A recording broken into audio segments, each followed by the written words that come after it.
Welcome to Mindful Moments. Nourish your mind on the go. This audio uses AI narration to present our original book analysis. You want to understand the Supreme Court, how it works, the personalities involved, and the impact its decisions have. Today we're diving into Jeffrey Toobin's book, The Nine. To give you the inside scoop, Toobin takes us behind closed doors, revealing the justices' quirks, rivalries, and the often surprising stories behind landmark cases. We'll uncover hidden dramas, like the time a justice almost resigned over a controversial ruling, explore how personal relationships shaped legal decisions, and see how shifting political tides impact the court's direction. It's interesting how Toobin sets the stage with Chief Justice Rehnquist's funeral. It's not just a somber gathering. It's a moment pregnant with symbolism. You see the justices, these legal titans, grappling with loss and contemplating the future of the court without their leader. Right, it does feel very Shakespearean. And Toobin uses this moment to introduce us to some of the key players, like Justices Breyer and Ginsburg, appointed by Clinton, mourning alongside their conservative colleague, Justice O'Connor. She's the first woman on the court, and she's also dealing with her own impending departure and her husband's declining health. These personal struggles really humanize these larger-than-life figures. Yeah, amidst this backdrop of change and uncertainty, Toobin introduces a key theme: the power of the swing vote. For decades, the court was often divided, leaving moderate justices like Powell and O'Connor to hold immense power, shaping decisions on race, religion, and federal authority. It's a fascinating paradox. These unelected justices, appointed for life, often ended up reflecting the shifting tides of public opinion. It makes you wonder, was this just coincidence or a deliberate effort to maintain the court's legitimacy in a system where they aren't directly accountable to the people? That's a question that lingers throughout the book, but moving on. Toobin dives into a fascinating subplot: the rise of conservative legal thought and the origins of the Federalist Society. This group of law students and professors had a long game strategy to reshape the legal landscape by appointing judges who shared their conservative ideology. Yeah, it's like a legal thriller, watching them carefully orchestrate this movement. And two figures who emerged from this movement are Scalia and Thomas, both brilliant legal minds but with very different approaches. Scalia, with his sharp wit and fiery personality, championed originalism, the idea that the Constitution should be interpreted based solely on what its authors originally intended. Thomas, on the other hand, was more enigmatic, often silent during oral arguments, but equally committed to a conservative legal vision that sometimes went even further than Scalia's. And as these figures rise to prominence, Toobin doesn't shy away from the behind-the-scenes drama.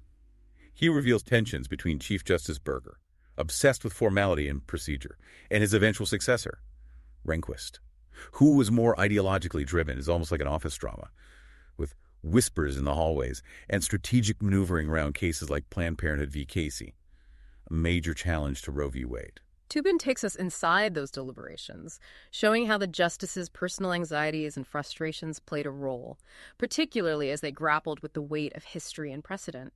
We also get a glimpse into the surprisingly influential role of law clerks who shaped the justices' thinking, researched cases, and even drafted opinions. It's a reminder that even at the highest court, there's a whole network of people working behind the scenes, shaping the course of legal history. Yeah, it really is, like an entire world unto itself. And these behind-the-scenes dynamics really come into play as Toobin takes us into the heart of some of the most consequential legal battles of our time, starting with the evolution of abortion law.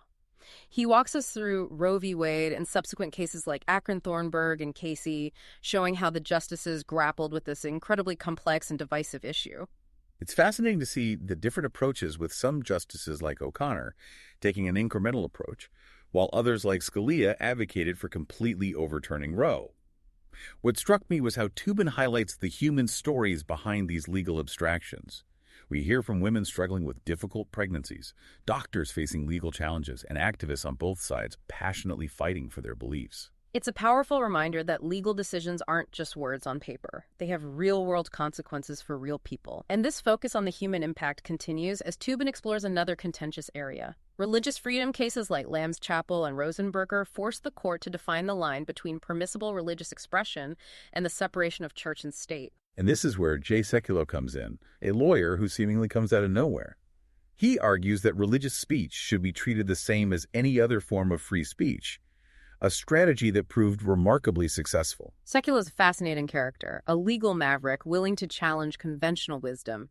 His success shows that even in a system as established as the Supreme Court, New voices and perspectives can emerge and shift the legal landscape. But perhaps no case better illustrates the court's power and the potential for controversy than Bush v. Gore Toobin takes us back to that chaotic 2000 election, the legal battles in Florida, and the Supreme Court's dramatic intervention. Talk about a political thriller. It was a pivotal moment with the justices thrust into the center of a political firestorm. Toobin vividly recounts their reactions, Scalia's fury, Kennedy's sense of drama, and Souter's disillusionment with the whole process. It's clear that this decision had a lasting impact, not only on the court's legitimacy, but also on the justices' relationships with one another. It raises those tough questions about the court's role in a democracy. How do they balance judicial independence with accountability? Where is the line between legal interpretation and political influence? These questions become even more pressing as Toobin takes us into the 21st century, and the court faces a new set of challenges. He examines cases like Lawrence v. Texas, which struck down sodomy laws, and Roper v. Simmons, which abolished the juvenile death penalty. These cases mark a shift in the court's approach to gay rights and the Eighth Amendment's ban on cruel and unusual punishment. Interestingly, Justice Kennedy once again emerges as a key figure. Right. His evolving views, especially on gay rights, placed him squarely in the center, often siding with the liberal justices to form a majority. It's a testament to how personal experiences and changing societal norms can influence a justice's interpretation of the law. And how the law itself is not static. It's a living, breathing entity that evolves alongside the society it governs. This becomes even more evident when Toobin examines the legal battles over Guantanamo Bay. The Bush administration claimed broad authority to detain suspected terrorists indefinitely without trial, and the court pushed back in cases like Hamdan v. Rumsfeld. It was another delicate balancing act for the court, national security concerns versus individual rights. Their decisions during this period have had long-lasting implications for American law, especially in the context of the ongoing War on Terror. And then a seismic shift, Justice O'Connor retires. It creates a vacancy with the potential to reshape the court's balance for generations. Bush nominates John Roberts to replace Rehnquist as Chief Justice, and Roberts sails through his confirmation. But it's the nomination of Samuel Alito to replace O'Connor that signals a potential conservative resurgence. Toobin really takes us behind the scenes of the Alito confirmation battle, revealing the immense pressure from both sides of the aisle and the political maneuvering within the Bush administration. Alito, a devout Catholic with a strong conservative record, represents a clear break from O'Connor's more moderate approach. And this is where Toobin emphasizes O'Connor's continuing influence even after leaving the bench. She expresses disappointment with the direction of the court under Roberts and Alito, particularly on affirmative action and campaign finance. It's clear she's worried about the increasing politicization of the court. Her concerns highlight a sobering truth. The court, despite its position above the political fray, is inevitably shaped by the forces of history and ideology. And this leads us to the big question looming at the end of the book. What does the future hold for the court? Yeah, with a solidly conservative majority in place, will we see a rollback of precedents established over decades, including Roe v. Wade? It's a question that hangs heavy over the court as it navigates the challenges of the 21st century. And this is where Toobin brings us back to affirmative action. Remember those Michigan cases where O'Connor crafted that delicate compromise, allowing race to be considered as one factor in admissions? Well, Toobin examines more recent challenges, focusing on the parents-involved case, where the court struck down race-based school assignment plans in Seattle and Louisville. This seems like a turning point where Chief Justice Roberts begins to assert his own vision for the court. Yes, his majority opinion in Parents Involved signals a more restrictive approach to affirmative action. He famously writes, "The way to stop discrimination on the basis of race is to stop discriminating on the basis of race."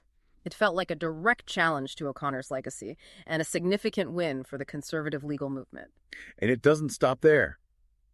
Toobin highlights other cases where the Roberts Court chipped away at long-standing precedents like campaign finance law and voting rights.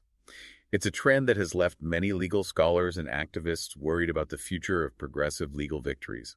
And it's a trend that might not have happened if O'Connor had remained on the court. As Toobin emphasizes, her departure truly marked the end of an era.